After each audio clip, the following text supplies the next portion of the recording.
Hello, my name is Jonathan Bowden, and this is my organizational culture assessment inventory of my university football team. I'm a student here at Anderson, and I figured this was a great, tool to use in a test to see what the culture is like there, what I personally feel like it should be. It's just a really kind of fun and cool activity. All right, so next. All right, so here you can see my results. Um, and what's easy to notice is that the current culture and the preferred culture are very, very similar. And I think this just reflects that I actually enjoy the culture I'm in with my football team. The environment the coaches and the university creates, I believe, is the type of environment you should have in a sports team, especially a football team, when there's 125 different players. I mean, you got 15 to 25 coaches and staff members that help keep everything in order and keep everything going, and obviously set the tone, set the rules, and how the team is managed.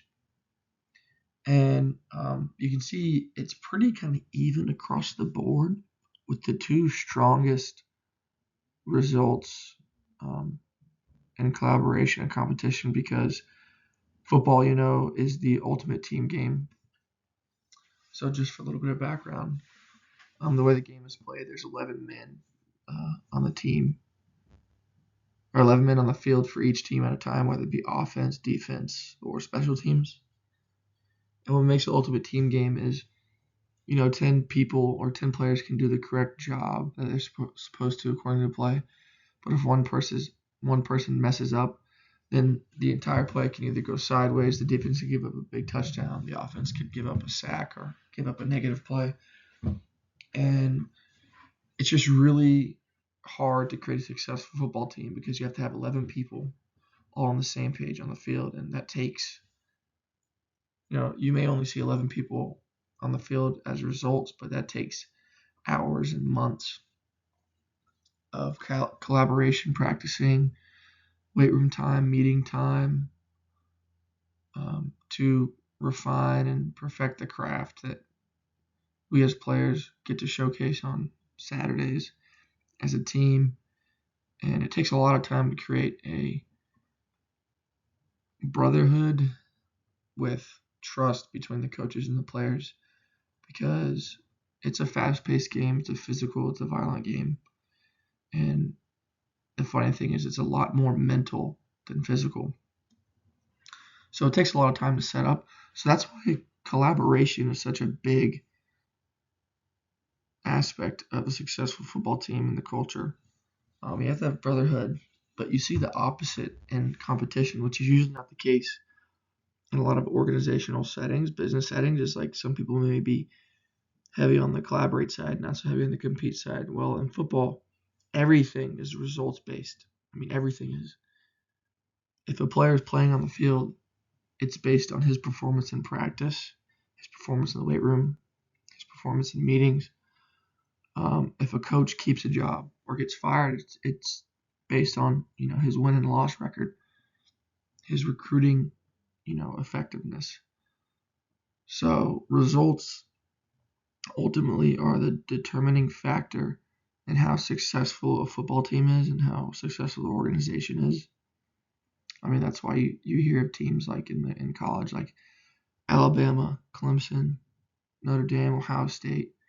Those teams hold a lot of weight to their names because they've been successful for a very long time, and that takes a lot of hard work, and it takes being able to perfect this four quadrant management style, organizational style, and implementing it with a focus on collaboration and competition, while also having control and being creative, are also two very important aspects of the game too.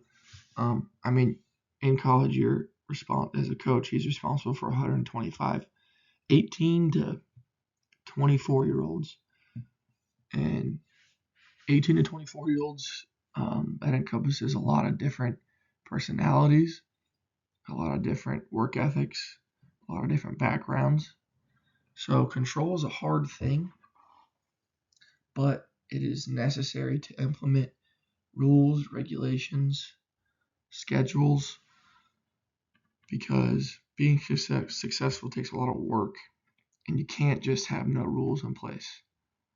Creativity is important, but a lot of creativity falls on the coach's shoulders with the type of plays they call, you know, the type of offensive schemes, the type of defensive schemes they run.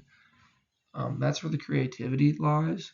And also, maybe a player has a little bit of creativity. It just depends on how his coach allows it. So a player can have creativity and, say, a wide receiver in the way he runs his routes, or a tight end in the way he runs his routes, or a defensive back in the way he, drops in coverage, and these sort of small little details.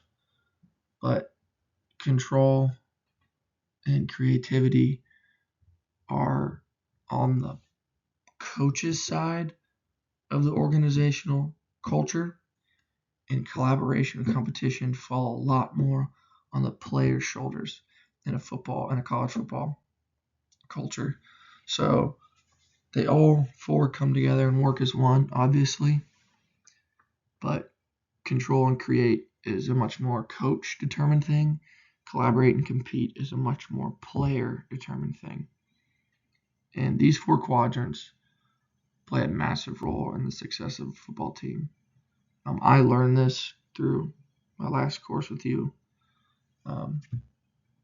and it's something I had never thought about or realized, how important these personalities and culture settings and management styles determine the success or determine the path to success that organizations take.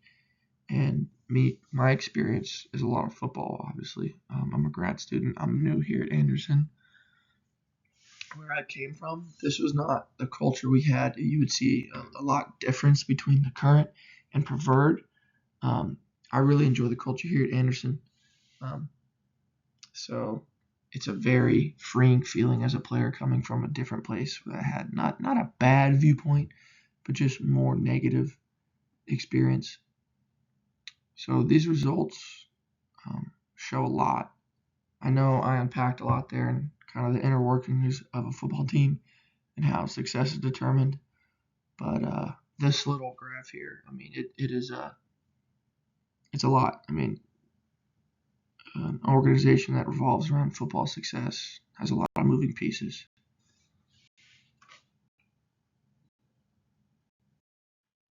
Okay, here we are on analysis.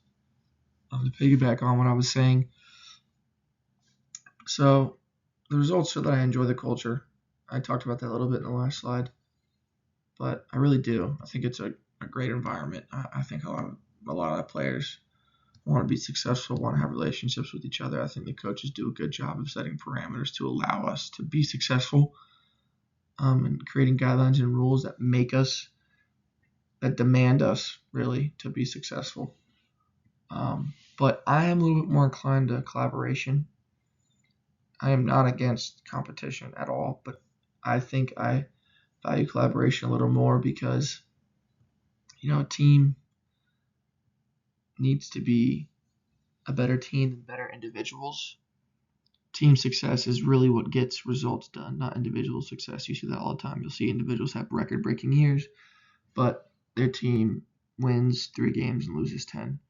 So team success is a huge, huge, huge factor in football, and collaboration is that inner workings of that, or is the nature of the team collaboration. So that's personally how I feel. I think teams should be more worried on creating a culture where the players rely on one another, look at one another as brothers, love one another on and off the football field, because that just creates a massive and deep trust between each other. And the funny thing is, it allows for deeper competition. Look at brothers in a household. A lot of brothers are very competitive. Well, if you create that in a football team where everyone's very close, they're going to be very competitive on the field, because athletes, especially football players, but I mean any athlete, are headstrong when it comes to competition. They want to win everything. So the tighter the brotherhood, the more collaborative they are. In return, they're a little bit more, not a little bit more, a lot more competitive in the field against each other in practice, which creates a much better on-field game day product than teams who aren't close together. And when they compete, it doesn't mean as much to them. Finally, here on the recommendations, it's just a culmination of what I've been saying. We need to focus on relationship building. Camaraderie and brotherhood is a little bit more important than competition, but it's like a yin and yang kind of thing. They coincide with each other in football and this organization. The closer you are as a brotherhood and family on the team, the more competitive you are against each other. So a team that stays together wins together.